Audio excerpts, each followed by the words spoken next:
Hello guys, sokuchingamidza mchirunga chenyu chemasecret namaconfessions tadzakazvekare zitandinoita iye Glory and welcome back to this episode. Regai titange nenyaya kutanga makadi vatete mugore ra2015 ndichifamba muguta reHarare vatete ndakasangana nejaya semunhu aivakurira kumberengwa. Vatete zverudo izvi ndaizvinzvenga nokuti vatete vangu vaiva vandirayira kuti ndingwarire makoronyera emuHarare. Vazhinji aingova mahit and run, wosiyiwa wopfira-pfira munhu arova pasi nechekare. Saka zvekunzi hetsi sistere nematsotsi ndaive ndisingadi. Changu kwaiva kushanda ndichengeta vatete kumusha sezvo ndaiva nherera ndivo vakakura vachindiriritira. Pandakasangana naAlfred paiva nesomething different paari. Alfred aiva brother Holly vachitaura nekuparidza zvechechi. Vatete pandakasvitswa shoko ndakati aha, ndivo vatainamatira ava. Munamato wainge wadayirwa, kwete vamwe vekuti masangana nhasi mangwana vava kutoda kukudhonzera mumachira. Vatete Alfred akandibhilivhisa zvekuti zuva rakazopera ndadonyura murudo nechekare, asi kuti nditaure ipapo zvainetsa uye zvairema. Ndakatozobvuma paya aiwa rudo rukatsva. Alfred aiva neplan neupenyu hwake neupenyu hwedu zvokuti ndaitoti nechemwoyo zvikafamba zvakanaka vanhu vachatamba Doremido. Sezvo ndaishanda mumba vatete, pakati pevhiki ndaisaona Alfred. Ndaizoonana naAlfred musi wemugovera masikati nemusi wesvondo, sokuti ofi yangu yaitanga musi wemugovera masikati yozopera svondo zuva ronovira. Alfred akatanga kunditi ainge audza mufundisi wake kuti ainge awana munhu wokufambidzana naye, saka mufundisi aida kundiona. Handina kufara nezvakaitwa naAlfred vatete. Ndaingonzwa sekuti ainge akasira zvekuzivisa vanhu, kwete kuti pane chandaivanza, kwete. Asi munoziva vatete, zvinhu zvacho zvinoda time kuti ndirambe zvaisabuda, sezvo Alfred ainge atozivisa vafundisi vake kuti kwaiuya mweni kuchechi. Ndakaona kuti akandiisa parumananzombe, asi hana yangu yaingobika mananga kurova kuti dhidhi. Ndakanoiswa marollers muvhudzi rangu vatete, ndikatsvakawo dhirezi rainge rakakodzera kuendesa kukereke, ndikapfekawo dzimwe bhutsu dzainzi magumu dzakambonetsa mazuva edu nekabhegi kangu. Alfred akauya kuzonditora akapfeka 3-piece suit yeblue vatete, ndiye hutu takananga kuchechi. Sevhisi yakatanga vaenzi tikanzi tisimuke. Takasimuka, Alfred akasimukawo akandintrodusa kukereke, akati ndaive musikana waida kuzoroora.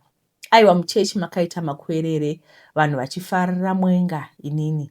Vatete ndakanzwa kutambirika mukereke, handina hangu kuziva kuti kaiva kamoto kamberevere kaizopisa matanda mberi. Pane zvavaive vakateya kwandiri. Alfred aitovawo mudende iri, saka kuti andiwine akauya riri gwai rakapfeka makushe ebere kuti ndisava kana nechandinofungira. Kubva paexperience iyi ndakadzidza kuti sometimes anotopinda mumba uchitoziva kuti ichi chidhakwa adori nani, nokuti unenge uchitoziva kuti ningi chidhakwa ende hatombopretendi pane vanovanda nechechi pasi pemwoyo vari vana Satani vane nyanga. Musi wandakatanga kupinda muchechi umu ndaingova anxious, zviya zvekusagadzikana.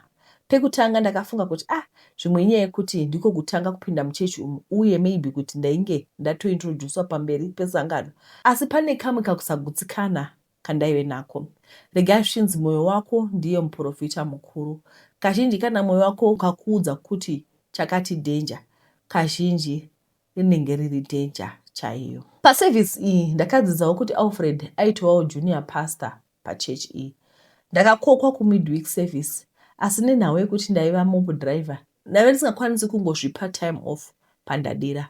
Mai Trey vandaishandira vaiva munhu aiva right, saka ndaive ndisingadi kuvavhiringa nekuzvivhiringira basa. Alfred akatanga kundipa malessons ekuti sezvo ndaizova mai pastor ndaifanira kupota ndichiuyawo kuchechi kwavo ndichimusapota kuti chechi izive kuti kuna amai. Vatete ndikafunga nezvazvo izvezvi ndinoita kupwatika nekuseka, ndiko kwanzi kuitiswa uko.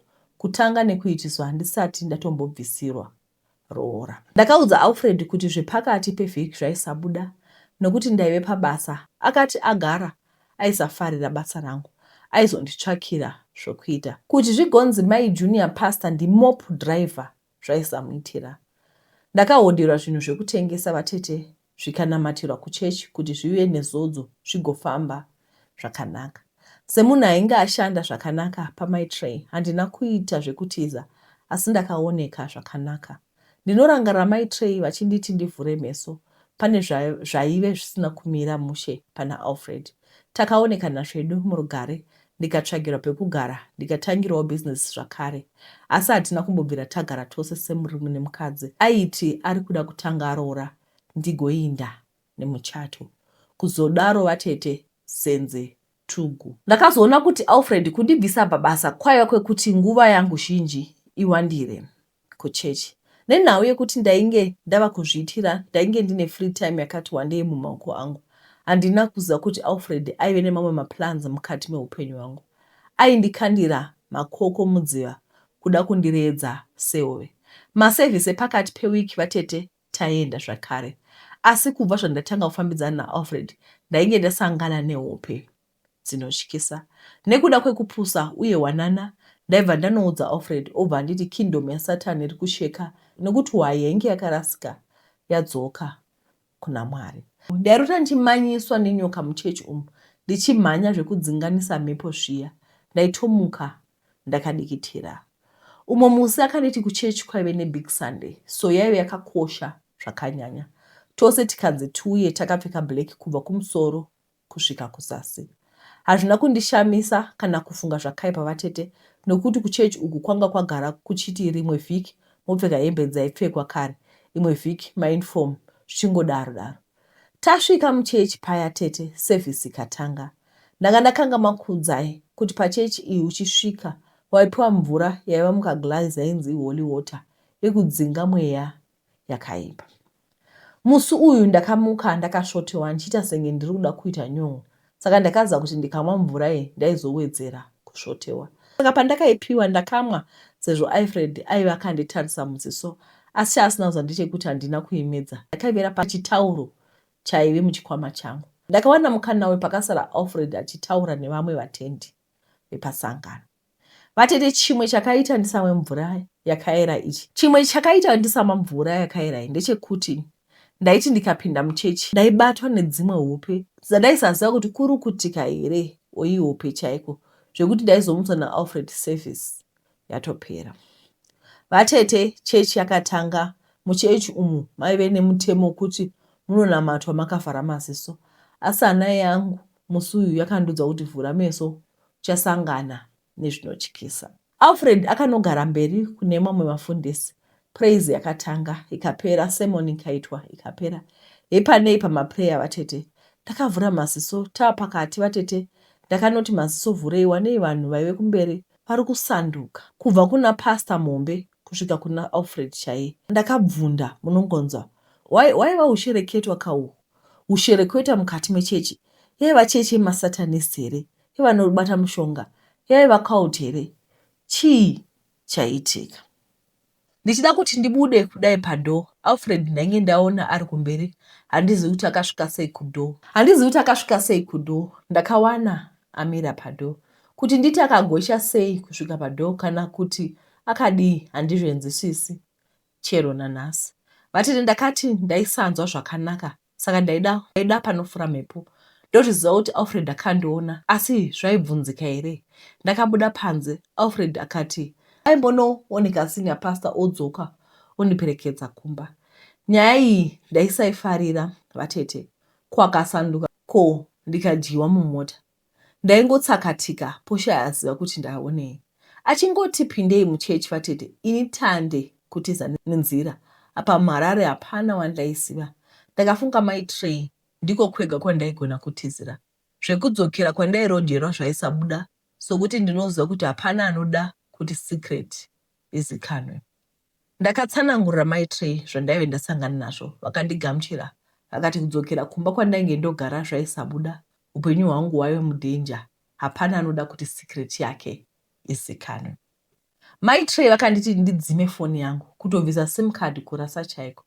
Vatete, chero hazvo panyama vainge vasingandioni, pamweya yakatanga kuita hondo. Ndaiona hondo yenyoka dziri dangerous dzichida kundiruma. Nyoka dzakasiyana siyana dzine uturu. Ndandoziva ndechekuti maitray vakazondisenga, njere dzangu dzisingachaiti zvakanaka, vakandiendesa mberengwa kuna vatete vangu. vatete vangu vakazondiendesa kuchechi kunonamatirwa. Mweya yechechi naAlfred ikatiza. Kuchechi kwaNaAlfred every year paitwa musangano, paitofiwa. Izvo vaiva nemushonga wekusveta vanhu ropa.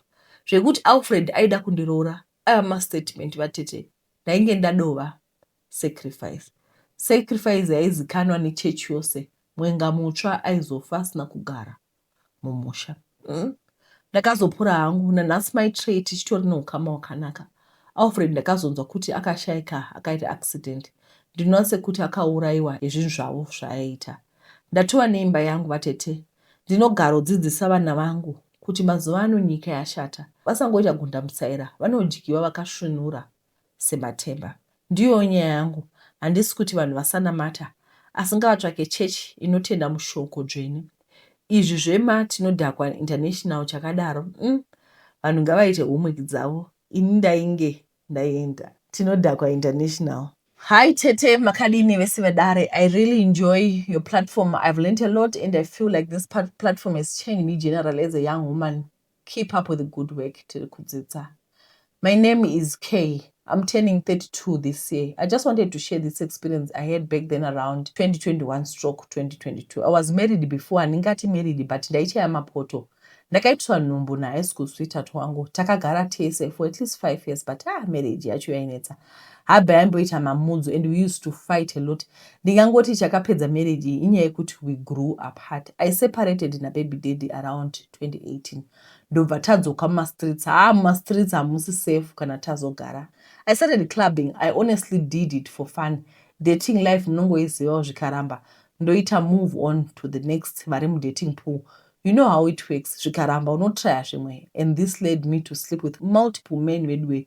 I don't even know my body count because uchiita zvekuenda kubhawa, you meet a lot of people and all I can say, you become careless with yourself. This was my experience. Inogona kusava yemunhu wese. Anyway, hapasiripo pane nyaya yangu. To cut the long story short, towards the final days of college, I met this guy, ainzi T. So for everyone to understand this, ndakaita nhumbu after gap year A level. So ndakazoenda kucollege ndatova mumba, which I started 2 years later after ndazvara. Saka nababy daddy we separated ndiri kucollege. So ndakasangana nabest wangu wandaenda out naye kumabhawa ndiri kucollege. You know how college life is. Taienda out. Saka best vakaenda out vega this time. Then she met these guys. Vasangana, they planned a trip to Kariba. So on a screensaver, papa nepic rangu nerake iye best uyu. So team iri parakaenda kuKariba, one of the guys akati kufriend yangu, ndoda kuzoona munhu uyu ari pascreensaver. I like her. She's pretty. She came back from the weekend akandiudza but handina kunyanyoita basa nazvo cause ndandine mujolo wangu madays acho. I was head over heels nevamwe married men so at that time. Anyway, my friend who ended up dating mukomana wekukariba uya, so the friend kept on persisting kuti aida kundiona. So takabva kuchikoro ndanda kutonyora my final exams madays iwawo. Then we planned to meet nevakomana vaya. We met, we went for a braai and drinks. Nemukomana uyu takabva tangolinka. He's a very good looking guy zvake. So the guy was based in the UK. Aizoenda ku-UK in a day. After I saw him, so he was a +4 based in England. Day rekuenda came akauya nebrother yake nefriend yake vakanditora kuchikoro. Then we went with this guy ku-airport. He was such a sweet guy. We kissed on this day. Ndakabva ndanyura negogo dzangu mukomana anga andiitira uyu. Semunhu aidate married guy mukutamba nekufara kwese, ndaingodawo mukomana wekusetla naye. Zvamarried guy was mainly for sex nekupiwa to marry. He went back to work. We started talking every day. Akaita 2 weeks. Akati, baby, I'm coming back. We have to go spend time. Mukomana uyu anga ari munhu anga akatirongeka in terms of mari madays acho. Akadzoka, it was nice. Apa mupfungwa dzangu ndichingoti saka atodzokera inini. It was nice vedu kunzwa kuti zvakanaka kuva pano. I went to his parents' house. Paigara mukomana wake nefamily yake. I got introduced. Ndikafara maitikiro aita zvinhu izvi. Aiwaka in my mind ndaingoti this is what I've been praying for. Clubbing ndaienda to have fun with friends. And I still go. I do it for fun. Nothing much. But zvekunamata izvi ndichizvidawo futi. Zvaingozoitikawo hazvo sekuti munhu wenyama unozoitawo maentanglements and stuff. But I used to pray a lot. Anyway, mukomana went back. COVID came akavharwa ikoko neCOVID. He couldn't come to Zim for a while. We kept communicating, but takazomboita kakurambana takunetsana nenyaya yecommunication. After COVID, he came back tikadzokerana futi. So pazvese izvi I became so close namaiguru vaya, mukadzi wemukoma wake, kuita mabesti, top shata chaiko. Tainzwana last number, and maiguru ava tried to make us work. Tikaita tuma issues nemukomana, so zvese zvairepo. Paakadzoka after COVID, he stayed for 4 months kuZim, and in half of the time, then ndiri kumba kwavo, because remember namaiguru taiwirirana. Takatombogara tese kafezi kako pamba ipapo paifarwa ndati. Taimwa tose tichiita mabhurai. Papasanganawo vanhu vanoda doro plus mafree spirit, zvainakidza wani. We had a good thing going on. It was too good to be true. Mukomana paakadzoka after 2 weeks paya, tichangotanga ndakabva ndaramba married guy vaya, zvikaita easy because ndanda kufokasa na +44 plus nekwirirana kwataita nemukomana wayo ndakatoona marriage yangu. So ndakatanga kuita pressure yekuda kusettle because murume ndaimuda. He told me he had 2 or 3 kids, I don't remember, but with different moms.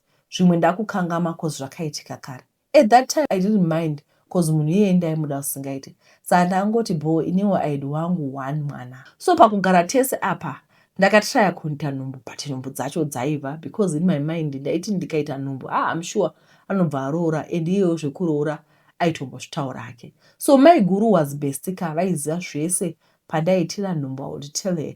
But this other time when I told her, vakatsama vakati mama ndovaudza kuti kudii, meaning hamwene, because she was based in UK. Ikati mwana mudiki here mukomana wangu, zvekuti moms vangatsamwa vakanzwa kuti ndane nhumbu.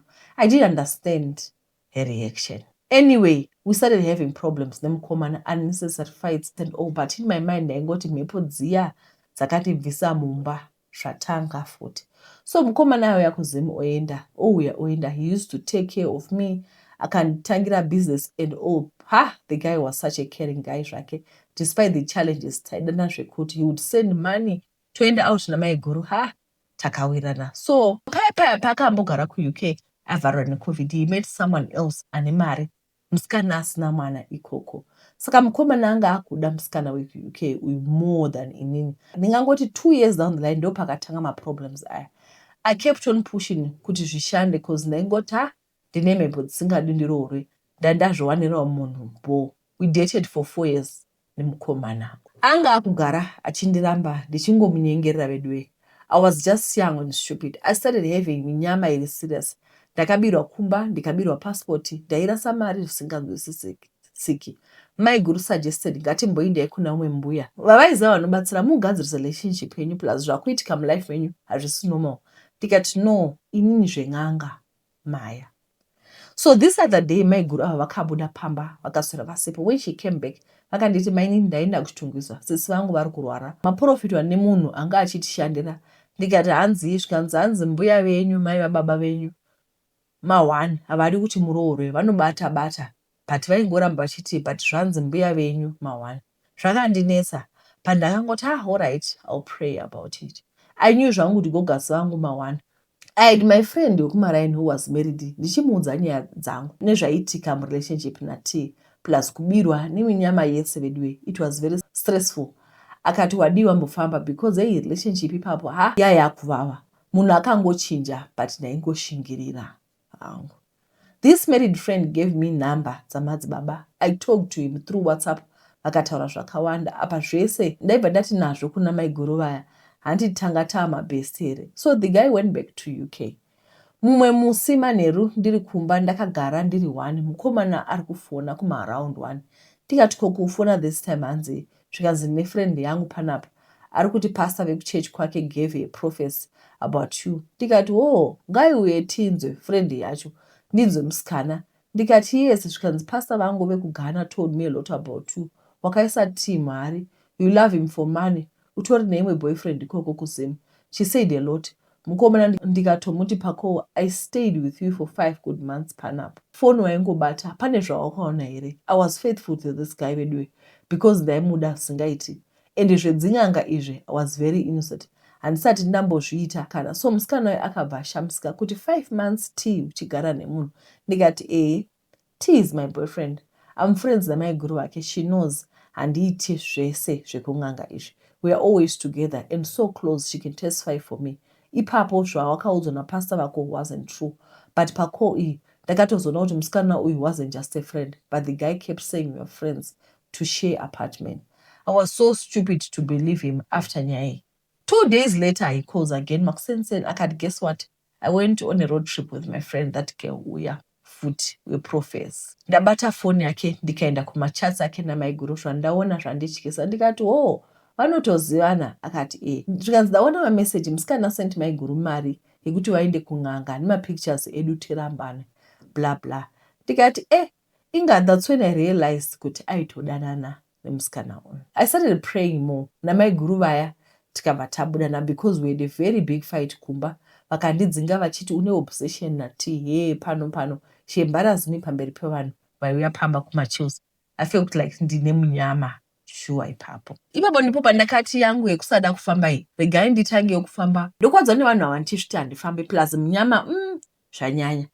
Vedue maprofita ng'anga ndichigezwa minyama hapana chandisina kuita to keep this relationship, but kana munhu asiri wako haasi.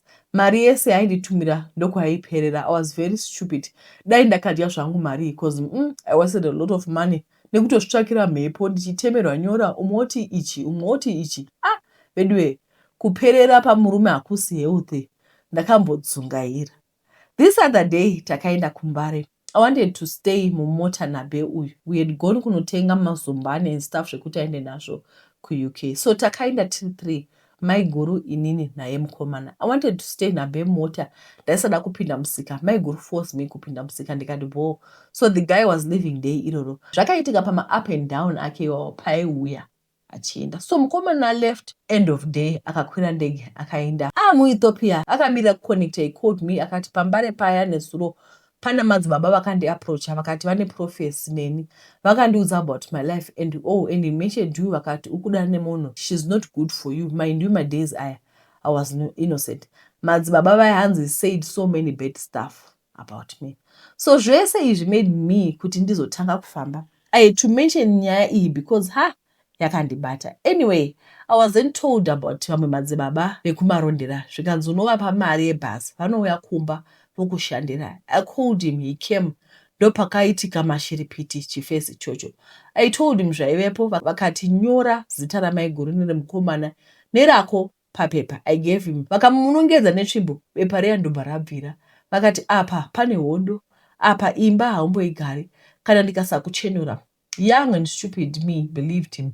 Vakanditi ndizotenga tsvimbo jira netsono neheti yeng'anga ine mafeathers iya nezvimwewo. Vakati ndine shavi reung'anga riri pandiri risingade nerorwe. I did that ndikazoenda kumba kwavo kumarondera sekutaura kwavaita. Ndaisekwa murodhi nemahwindi vedu netsvimbo.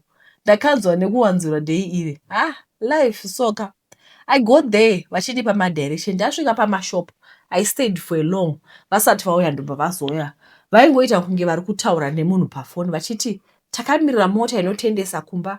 Takagara pamashops paya.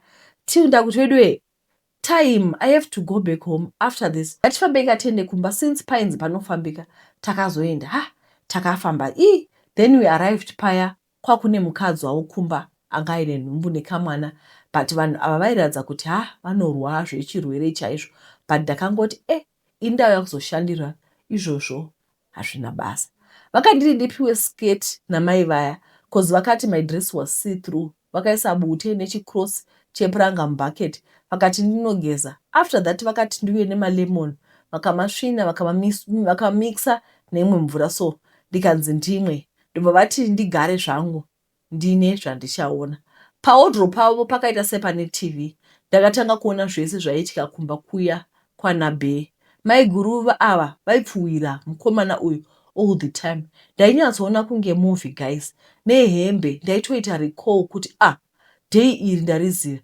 Ndikaona maiguru vaya vachiita bonde nemukomana. Vaibiridzira bonde all the times pamba. Of which izvi ndandazviudzwa pandakatanga kufamba kwandaiita. Murume wamaiguru anga akaremara ende vaimunyira nekumusvora. Ndaitoshaya kunzwa kuti vaigarirei mumarriage cause vaigara vachinditi hatiite bonde cause sometimes havamise. Banguru ava. Anyway, peki kuvision ndakazoona tuvana twairatidza kuti tuvana twangu ndo nhumbu dziya dzaibva. Ndakaona pamba paine marooro, ndakachena ndichinzi ndaroorwa, pachitoridzwa mururu. All in this vision vaiplaya pawardrobe yamadzibaba vaya. Ndikazoonawo zvekumba kwedu zvandakaitwa ndichikura nagogo vangu, mai vababa vachindirova rova musoro, but pese pandaiona gogo vangu ndaibva ndaiona vachinditi shh kuti ndisataura, but zvese ndaiudza madzibaba vaya. Ndakaona movie drama chairo, zvese zvaikonzeresa maproblem mulife mangu. Guys, ndomboona ini ndichiita kunge ndiri kushungurudzwa nechispirit. I saw a lot. I saw 5 macoffin. I didn't know zvairevei. Madzibaba vacho zvimwe vaisaexplaina, vombobuda mumba vachiita nyaya nevanhu vari panze. Zvinhu zvacho muviri mangu ndonzwa mamovements. I know ndine something inside me. Ndakazvioneswa zvese. My left leg rinenge ritori nenyoka chaiyo mukati.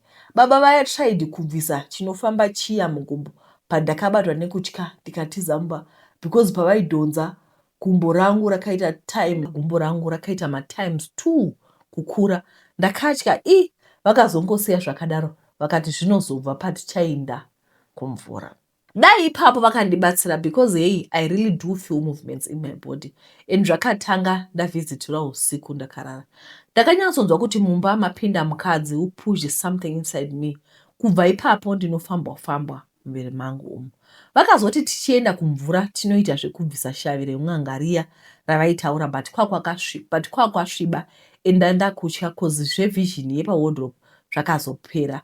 Pandanda kuona zvaindityisa mumba mavo, pasi pebhedhi ndaingoona nyoka dzichipinda nekubuda pamusiwo. Pese pandaitarisa ndaiona musoro wemunhu.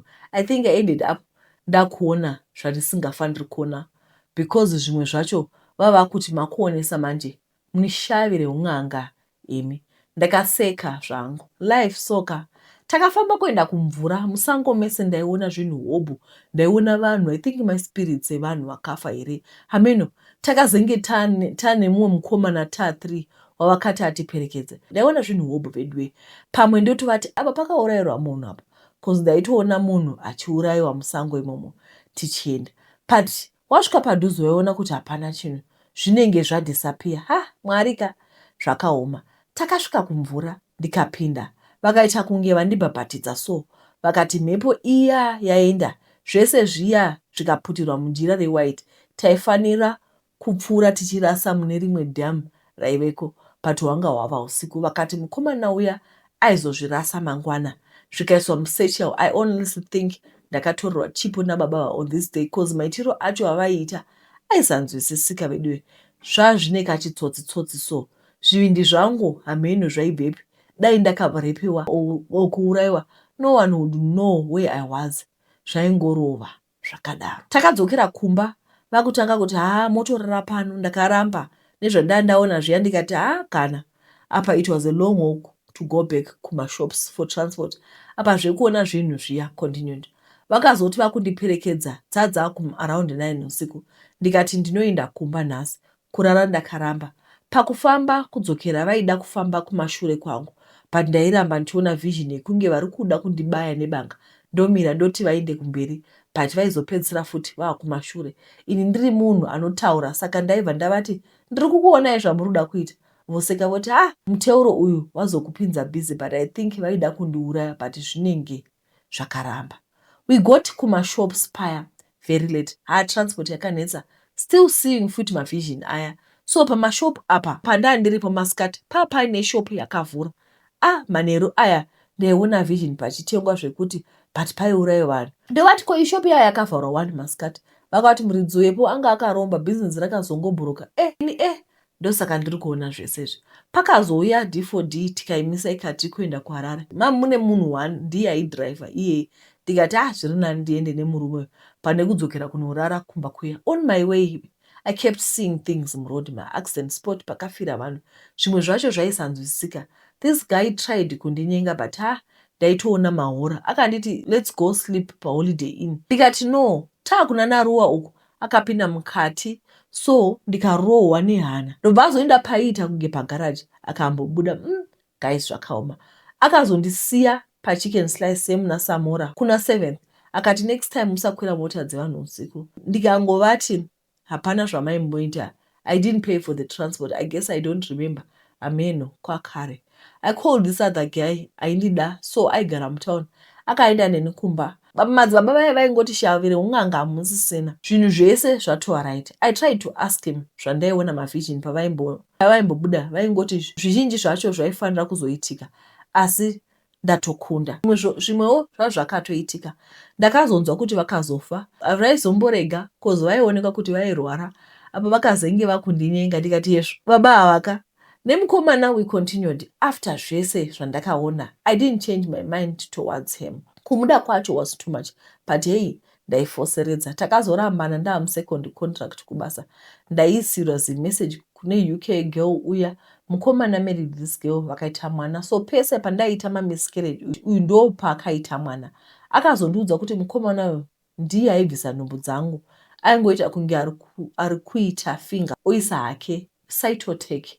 When she told me this, I was heartbroken. Ndokuzorambana official nemukomana uyu. Madays andakawana stable job, ndandauchikwa nhumbu yabata. Pandakazoibvisa cause ndakabva ndawana basa. May God forgive me ipapo because ndakazobvisa nhumbu hobo after that. Vakomana vandaidate after this guy, ndaisanyatsovada.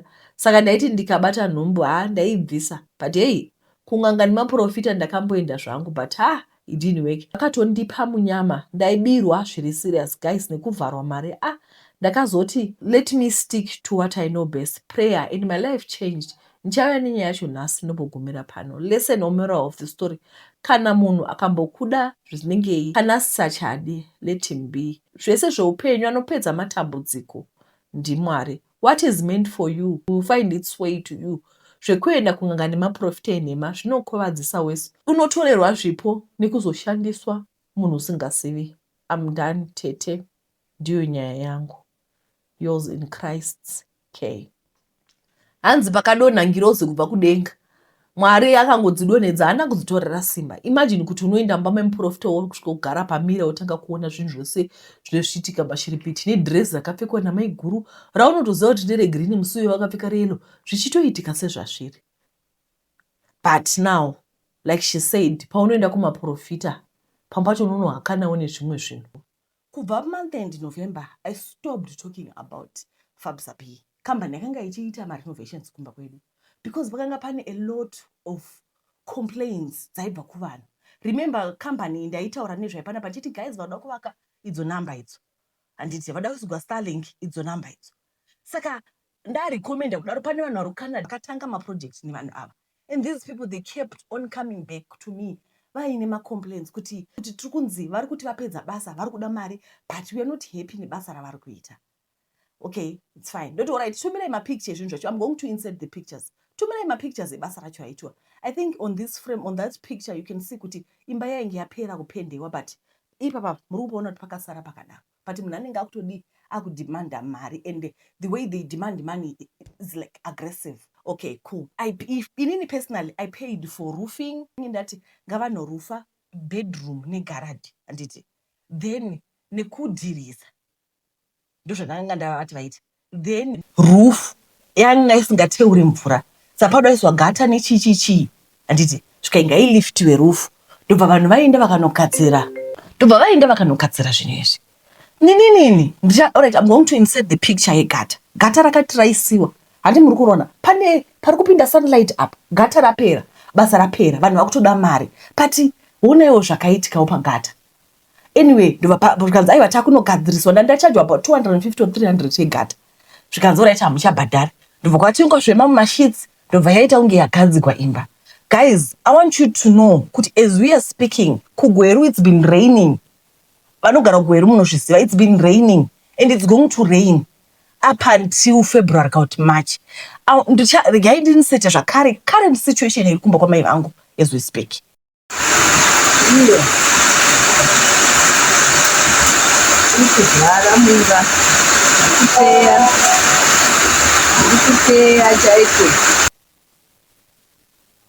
Muri kuona video iyi imvura yavari kuteya mumba.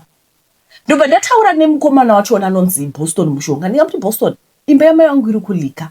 akandiudza kuti zvaangofanira kuti kana musoro wenyu uchigwadza chero kumwa mapenkiller zvazodii zvikadii, ndio zvaakandiudza. But remember, I paid these people September kuti vanogadzira imba iyi, so that kana kwakunaya imba iri, like I said, I think I told you kuti vanhu vanga vakagadzira imba pekutanga vanga vakaita mistake. But even though imba yamai yangu yanga ichilika, yailika at one place that I remember very well. Anditi, one place pataitoisa kadishi kadiki. But right now the house is pouring. Zvikanzi isusu kwatakagadzira hakuliki, kwavakarufa kwacho kurukulika. Ndoziva kuti pane vamwe vanhu vaida kuvapa tenda pano apa mupapa, vanhu vanoona pana pane vamwe vanhu vaida kuvavakisa chikoro chekuEpworth Gwarareko. Don't ever do it. Ndoziva kuti pane vamwe munhu ari kuBulawayo ari kurenovate imba yake kana kuti ari kuita sei.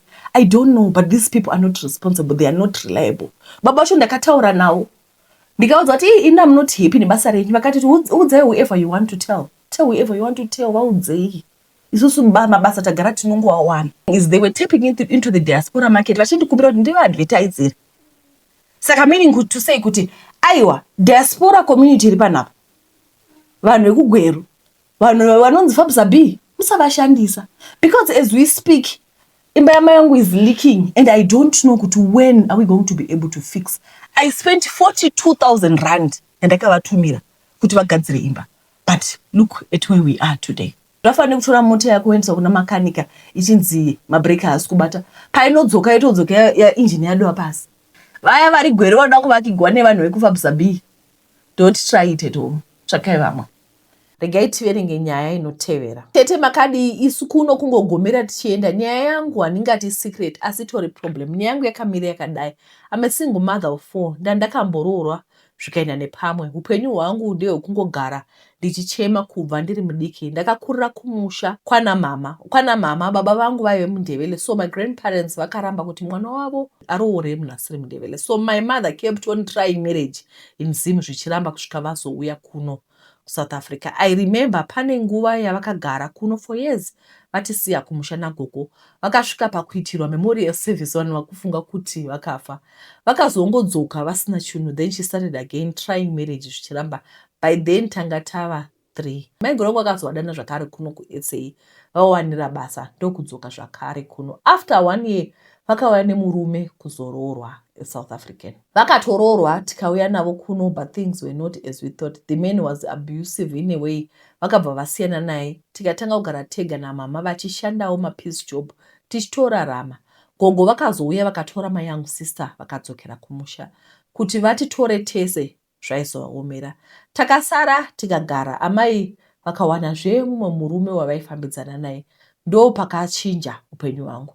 That man wasn't working. Ivo ndio vaitoshanda. Things got tough. Vakasvika pakutendesa kuorphanage kunogarako. Ndakagara kuorphanage for a year ndisingaende kuchikoro, cause mutemo wepahome ipapo unoita 1 year uri pahome school. Vaida kuona kuti hauzotize here vakakuendesa kuchikoro. Life was really tough for me with no visits. Vaisauya kuzondiona mafamily days unenge ungori wega. Ndakazodzokera kuchikoro ndikapedza matric yangu. I didn't pass well zvangu. It was time for me to leave because I was 18.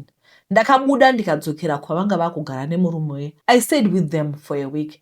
Vakabva vandiendesa kune imwe family yataipinda naye church. Takagara kusvika vakucomplaina kuti havasi kutumira kana chinhu. Ndokubva ndabva ndakunogara neimwe friend yangu aitogarawo neyoung sister yayo. Tiri ipapo life was tough. We would struggle to eat. I then met this guy. I won't mention his name hangu. He started helping us with food and everything. I then got pregnant for him. Everything seemed okay. Akatondibvisa kulocation, akanondirendera flat. Upenyu ukadombochinja until I gave birth and everything changed. I went back to my mother. Life was really tough. Mama vakatoti murume wavo wasn't going to afford kundiaccommodata. Ndakazongogarawo zvenharo zvakaoma. I had a friend aiva muZimbo, akamboshanda paorphanage paya. Akazondishedza akatava manager kune imwe factory, so I must come to work. Sure, I worked there for 2 years. Then I met this guy from Zim, a student pastor. He was very supportive. We dated, then akuda kunograduate. Akabva ati he can't graduate, asina mukadzi. Akabva ati ndakuda kuroora. Akaroora, mari ikatogwa namama nemurume wavo. No one from the family knew about it. Vakazoona maphotos emuchato panga pasina 10 bag, mari yakadyiwa nevanhu vasirivo. That marriage didn't work. It lasted for 3 years. Akaita kunditiza akanogara kune imwe province. I picked up myself, did a course yemaNails, ndakatomboshanda, but it was hand to mouth. Fast forward, I'm one person who loves family because it's something I never had. So my kids are my family. Hama dziriko hadzitondioniwo zvadzo. Baba vemwana wekutanga vanomaintaina ne500 rand. Apa mwana wacho is now 18 ende mukomana mari iyoyo itori shoma. Uyo ex-husband aitombosapota zvinenge zviri nani, akazongoenda zimu muna December akasiya ati kana vakukuremera uvatumire kumusha. I'm stuck. December ndaishanda musaluni meumwe munhu ndaingoshandira chikafu. Right now I'm stuck. I can't even afford to take my kids to school. Zvikoro zvavhurwa, handina pekutangira. Food chaiyo ikutonetsa kuti vaende kuchikoro, havana mauniform netransport. Ndakatogara navo mumba kutaura kuno. Kusaluni the lady akati this year akuda kurentesa machairs because she won't be around. Iri mari yerent yechair handina. Rent yangu yemwedzi uno chaiyo handina kutobhadhara.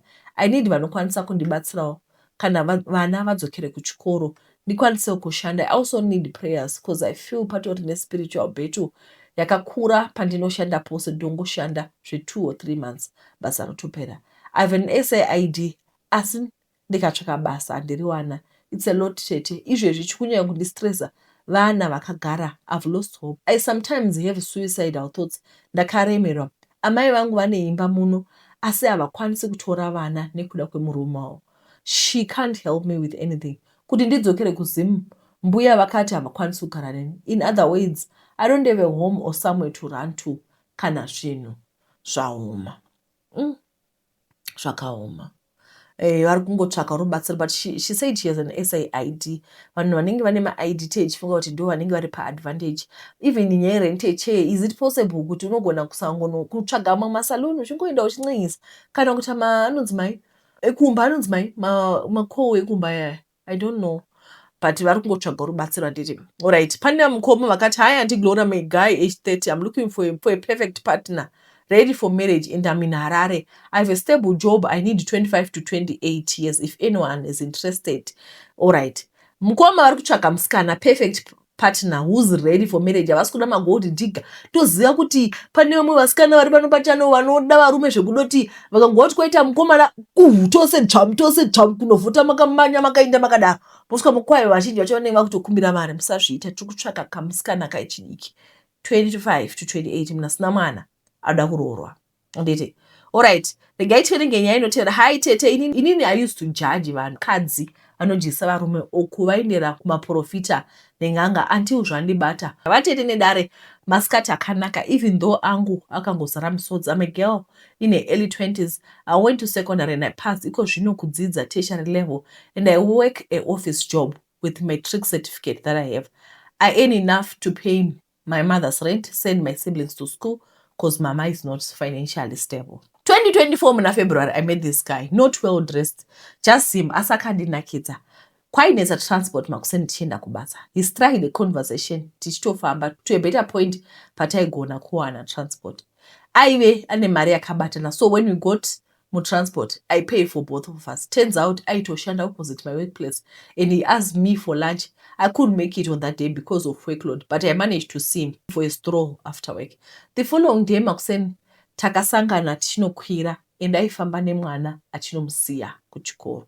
I asked and he was honest kuti mwana wake. We later had lunch and that's when he told me kuti he was married and aigara nemukadzi, but if I tell you kuti in those 2 days ndainge ndatova murudo. Nyaya yacho ihombe tete nekuti munhu uyu ndinomuda. As a long story short, we started dating. We would take strolls, go out on dates makuseni tikwira those combis murudo rwaitsva vatete. As a side piece, I knew my place. We started going kumalodge kuita bonde until I complained and rented me a room and furnished it. I didn't completely move in, but it was my place, and if I needed alone time or space, I would go there until I fully moved out of my mom's rented place. There Tete would spend time together. Sometimes aitoita sleep over. Time went almost 7 months Tete. Then his wife found out. The day she found out, I wasn't around. Saka akaenda kuna mama, and my mom called me to tell me. I told her I didn't know he didn't tell me zvese izvozvo. The wife then confronted me directly. Zvikabhowa mukomana and he filed for divorce. Vakasiyana. I was happy and scared, but upenyu hwakaenderera mberi. In about 2 months into his divorce, we found our own place and started building together, and we were so much in love. Tete, before the divorce, ndaive side piece, and I knew that I was falling in love with this guy so bad. I thought to myself, if I cheat on him, I might not fall harder. So I cheated, and he caught me. First, this other ex of mine sent him a pic of me and him. Zvikamugura, but he overlooked it. Second, akabata machats, he overlooked. Third, akandibata ndine mukomana in the house rented. And we fought. I hit him and left him scared, chokwadi. I don't know what came over me. Oozing him bed.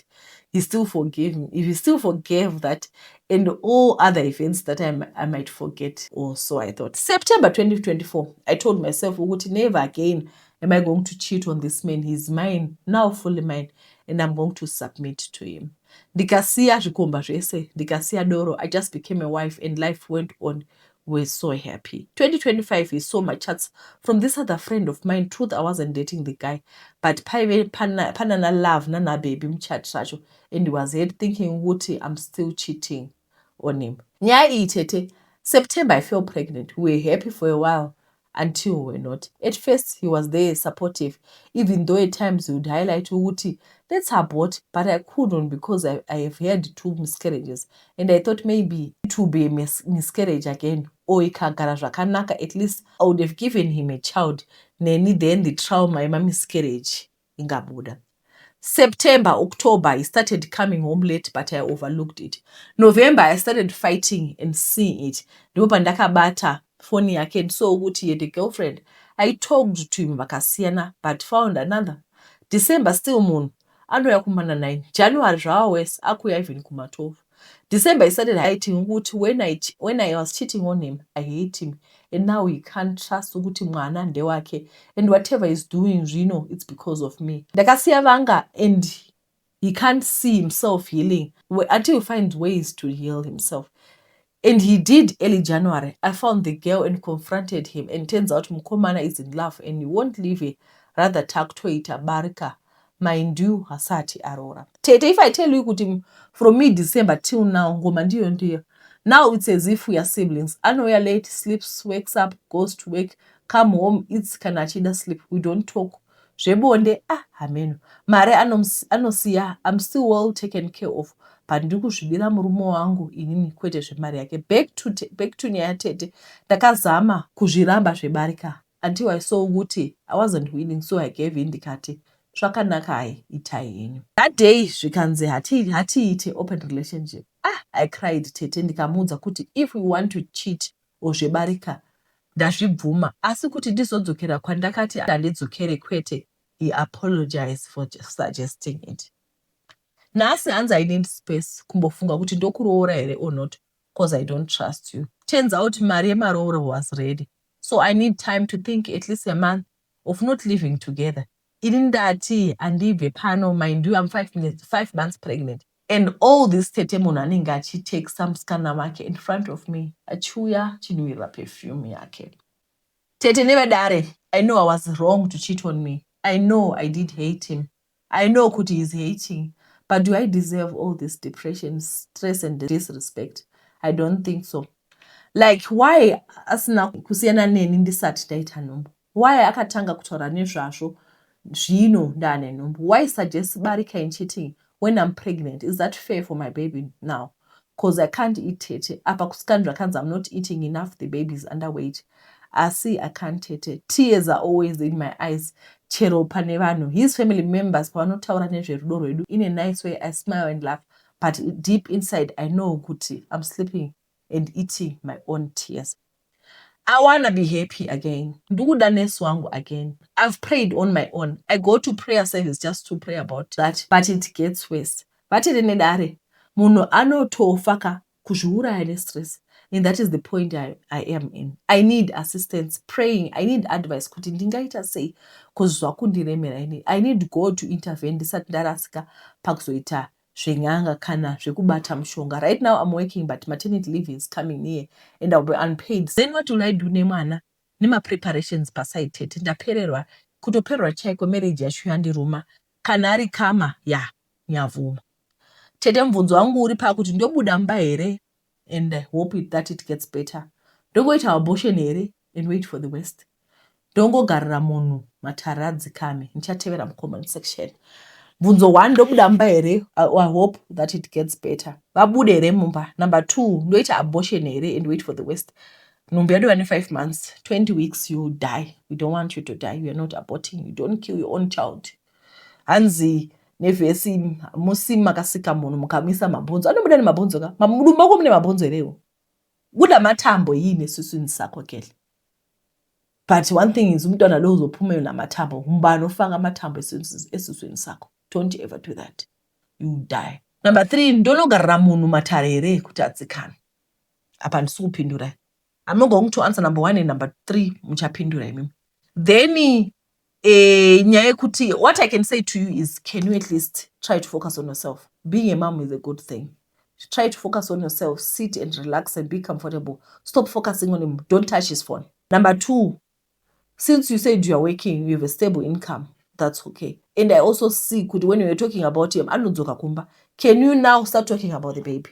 Can you guys start buying things for the baby? Relationship, can you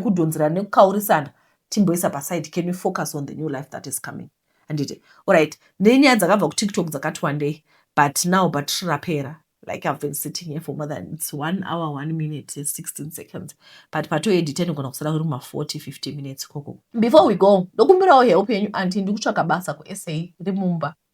Salon, please, auntie, help me. I'm on a tight situation in Nigeria. Now I'm in Zim. Arukuchaka basa ku salon. Sagamba salon owners, dokumbira musima comments.